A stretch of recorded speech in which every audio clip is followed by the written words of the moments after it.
Hello everyone, তোমরা সবাই কেমন আছো? আশা করি আমি ভালোই আছো। তো এই যে দেখো, আজকে আমি চিকেন রান্না করছি। তো প্রথমে আলুগুলোকে ভেজে নিচ্ছি, আর এদিকে মাংসতে গরম জল দিয়ে ঝরা দিয়ে রেখেছি। তা আলুগুলো আমার ভাজা হয়ে গেছে, এবার তুলে নেব।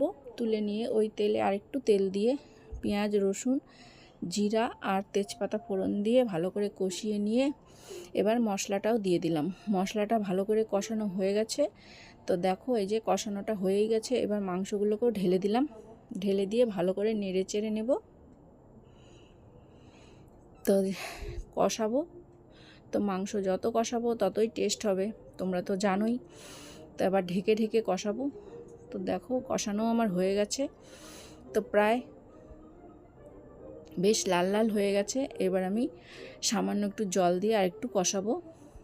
কষানো হচ্ছে, আলুগুলো দিয়ে দিব যাতে আলুগুলো তাড়াতাড়ি সেদ্ধ হয়ে যায়। তো এটাকে দিয়ে আর একটু নেড়ে চেড়ে এবার আমি জল দিয়ে দেব। তো আমার কষানো প্রায় হয়েই এসছে, বেশ কালারটাও সুন্দর হয়েছে। এই যে জল দিয়ে দিলাম। জলটা দিয়ে ফুটলেই গরম মশলা দিয়ে আমি মাংসটা নামিয়ে নেব। তো দেখো, টকবক করে ফুটছে, আর আমি দিয়ে দিলাম শাহি গরম মশলা। রান্নার আলাদা স্বাদ মাত্রা এনে দেয়। তো এবার বেড়েও নেওয়া হয়ে গেছে মাংস।